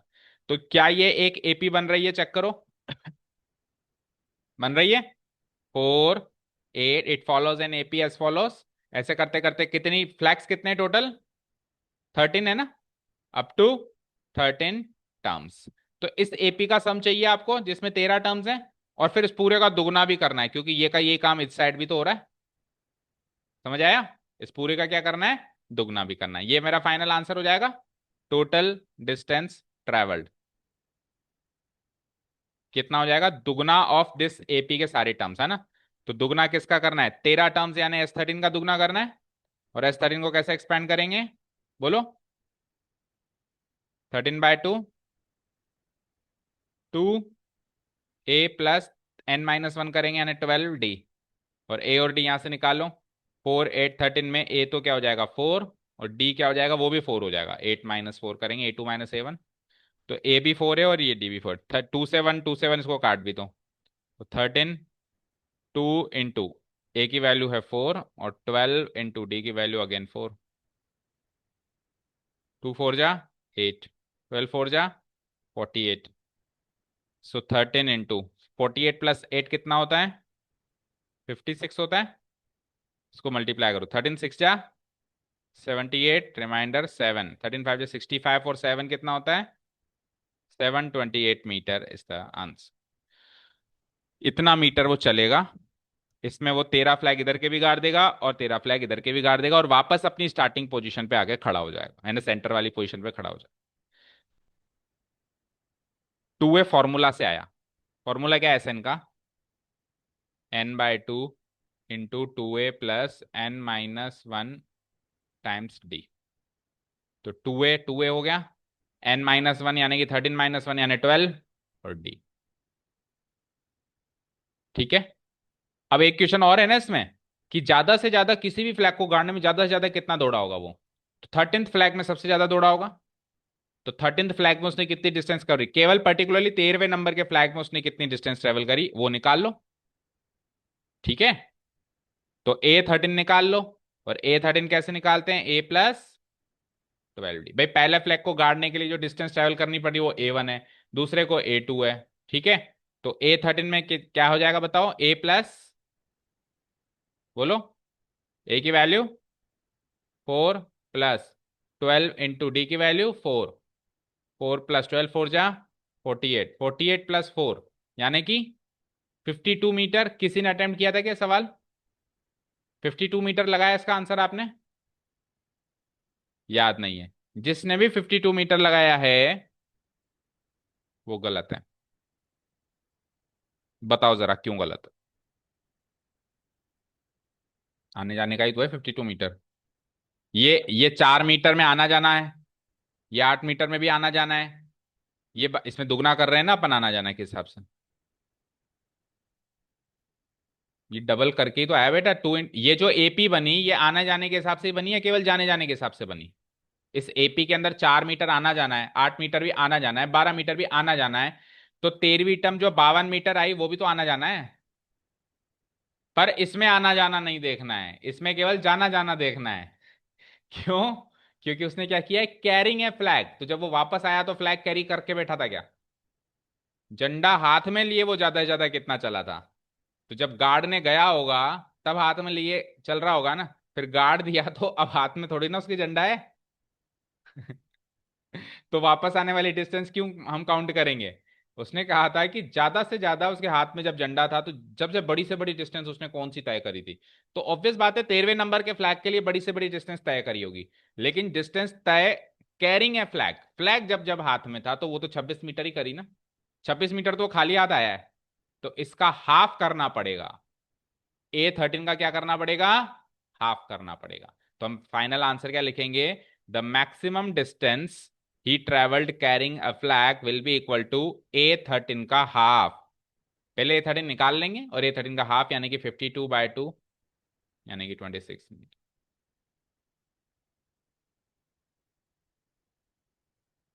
देखो उसने ये नहीं पूछा कि कौन से फ्लैग में करा है, उसने कहा मैक्सिमम डिस्टेंस बताओ। समझ आया?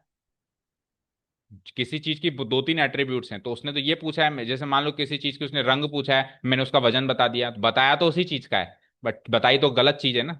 उसने तो रंग पूछा है, उसका वजन क्यों बता रहे हो? तो उसने डिस्टेंस पूछी है, आप बता रहे हो कौन से नंबर का फ्लैग है, तो गलत है। 13वें नंबर का फ्लैग है, दैट इज फाइन, बट उसमें डिस्टेंस कितनी ट्रेवल होगी? तो हर 2-2 मीटर के गैप में तो 13 दूनी 26 मीटर की डिस्टेंस ट्रेवल होगी उसको लेके जाने के लिए। Okay, clear? अब इसका जो सेकंड पार्ट था वो तो हमने क्लास में डाउट सेशन में किया था। तो वो डाउट सेशन वाले बच्चे कौन कौन थे एब्सेंटीज? तो फिर आपने देखा वीडियो से? क्यों? आपको क्या लगा कि जो हमने डाउट सेशन में किया होगा वो क्वेश्चन नहीं आ सकते?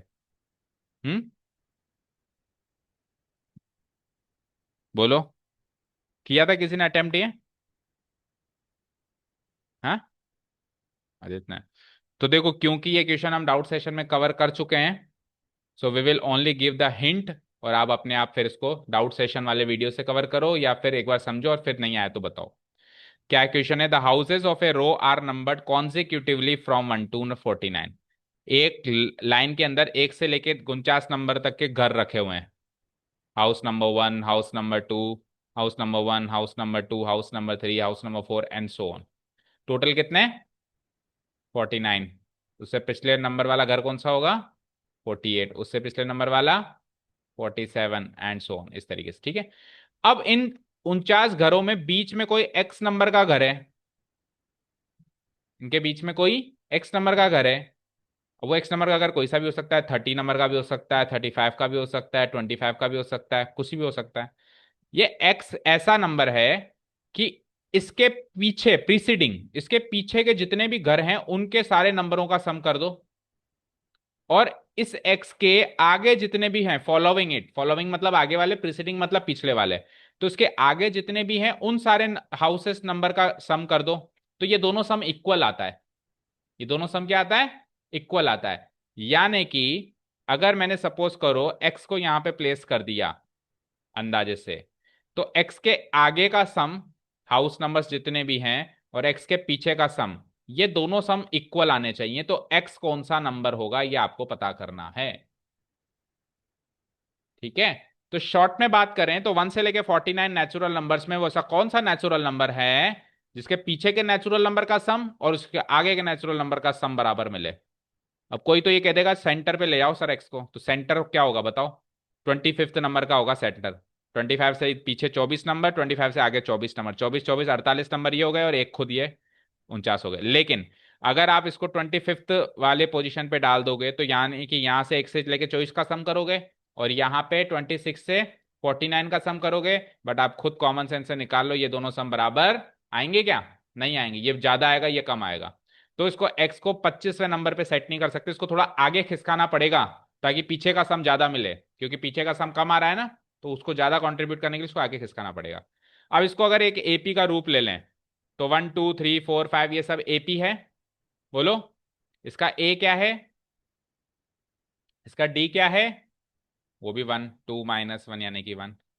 अब एक्स से पीछे वाले एपी जो है, एक्स से जस्ट पीछे वाली टर्म क्या होगी? x - 1 होगी। और एक्स से जस्ट अगली वाली टर्म क्या होगी? x+1 होगी। तो x से पीछे पीछे का सम का मतलब क्या हो गया? 1 से लेके x - 1 तक का सम। और x के आगे का सम का मतलब क्या हो गया? x+1 से 49 का सम, राइट? तो 1 से लेके x - 1 का सम को हम क्या कहते हैं? x-1। ठीक है। और इधर के सम को निकालने के लिए क्या कहेंगे? अब देखो, इधर लेफ्ट साइड वाला सम तो स्टार्टिंग से काउंट हो रहा है, लेकिन राइट साइड वाला सम स्टार्टिंग से काउंट हो रहा है क्या बताओ? नहीं, ये बीच में से काउंट हो रहा है। तो बीच का सम कैसे निकालते हैं? सीखा था ना कल की क्लास में। बीच का सम निकालने के लिए ये पूरा सम निकाल लो और उसमें से इतना सम माइनस कर दो, तब वो गैप का सम आएगा। समझ आया? तो पूरा 1 से लेके 49 तक के सम को कहते हैं हम S49, राइट? और 1 से लेके x तक के सम को क्या कहेंगे? SX। और इसमें से जब इस सम को डिफरेंस कर देंगे, माइनस कर देंगे, तो बचा हुआ बीच का सम आ जाएगा ये वाला। अब इधर का सम ये है, इधर का सम ये है, ये दोनों सम हैं बराबर। इसको हमको क्या करना पड़ेगा? एक्सपैंड। SX - 1 को कैसे एक्सपेंड करेंगे?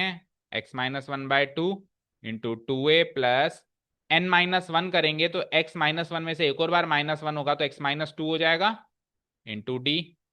और इधर S49 में 49/2 2a प्लस n-1 इसमें भी करेंगे, यानी 49 - 1 करेंगे तो 48 टाइम्स डी हो जाएगा।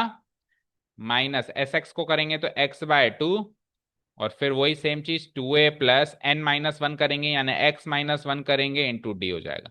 इस इक्वेशन को सॉल्व करके x की वैल्यू निकालनी है, समझे? तो तीनों का 2 उड़ा दूं, 3 टर्म्स हैं। ठीक है, आगे बढ़ो। अच्छा, ए और डी की वैल्यू, दोनों की वैल्यू 1 है। ए की वैल्यू भी 1 है, डी की वैल्यू भी 1 है। कहाँ कहाँ पुटअप करेंगे? यहां, यहां, यहां और यहां। ठीक है, 6 जगह पुटअप हो गई, 3 बार ए और 3 बार डी। चलो, तो x-1 मल्टीप्लाइड बाय 2 इंटू 1 2, और x-2 को 1 से मल्टीप्लाई करेंगे तो x-2 ही आएगा। इधर आओ, 49 इंटू 2 1 जा 2 प्लस 48 1 जा 48। आगे बढ़ो, x इंटू 2 1 जा 2, और x-1 को 1 से मल्टीप्लाई करेंगे तो x-1 ही आएगा। तो ये 2 - 2 तो कट गया, तो x-1 मल्टीप्लाइड बाय x बचा यहाँ। और ये क्या बचा? 49 इंटू 50 बचा।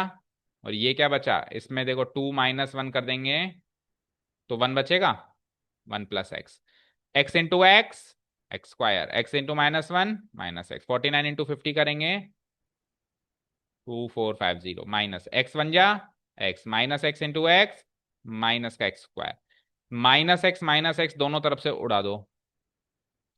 माइनस एक्स स्क्वायर को इधर लाओ तो इधर ऑलरेडी एक एक्स स्क्वायर है, इधर आगे प्लस एक्स स्क्वायर यानी 2x स्क्वायर बराबर 2450, 2 से डिवाइड कराओ तो 1225।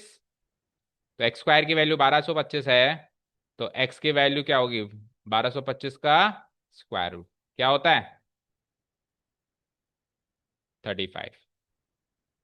तो 35th नंबर का घर है वो, यानी एक से लेके 34 का सम करोगे ना, 1+2+3+4, और 35 के राइट साइड में आ जाओ, 36 से लेके 49 तक का सम करोगे ना, 36+37+38 से 49, तो ये दोनों सम आपको इक्वल मिलेंगे।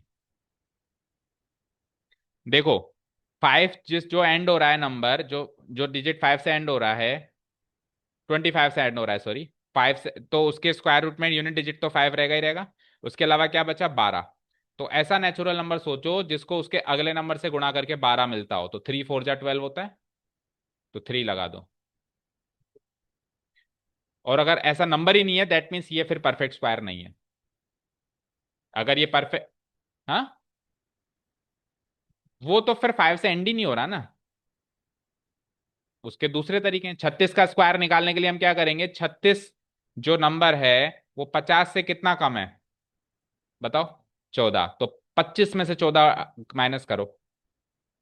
हाँ 11। आपने कितना माइनस किया था, 14 का स्क्वायर याद है 196, इसको ऐड करो 1296। तो ये तरीके हैं बहुत सारे, वो different different categories of questions में लगते हैं। ठीक है, तो हम 1 से लेके 125 तक के स्क्वायर कर सकते हैं विदाउट यूजिंग पेन, कोई मल्टीप्लाई इंटीग्रेट करने की जरूरत नहीं है। इसके लिए ट्रिक्स हैं, इसके लिए समय देना पड़ेगा। इसके लिए सबसे पहले तो 1 से लेके 25 तक के स्क्वायर याद करके आने पड़ेंगे। याद हो जाए तो बताना, एक अलग से क्लास लेंगे फिर सिखाएंगे। ठीक है, जाओ। तो एपी का अच्छा और कोई डाउट हो तो पूछ लो, समय अभी है थोड़ा सा। कोई डाउट नहीं है, ठीक है, तो कल से नया चैप्टर है। सिक्स्थ नहीं करेंगे क्योंकि सिक्स ज्योमेट्री का चैप्टर है, हम पहले चैप्टर्स करेंगे ये वाले आर्थमेटिक वाले। तो अब अपन चलेंगे कोऑर्डिनेट ज्योमेट्री और फिर ट्रिग्नोमेट्री। ट्रिग्नोमेट्री खत्म करके फिर आएंगे सिक्स्थ पे। अभी सेवंथ चलाएंगे हम, सेवंथ है ना कोऑर्डिनेट ज्योमेट्री, और एट ट्रिग्नोमेट्री है। 7, 8, 9 करेंगे पहले, seventh geometry coordinate geometry, eighth trigonometry और नाइन्थ एप्लीकेशंस ऑफ ट्रिग्नोमेट्री, ये 3 चैप्टर हो जाएंगे फिर आएंगे वापस सिक्स्थ। ठीक है, okay. Thank you so much for listening to us, have a nice day, keep learning and bye.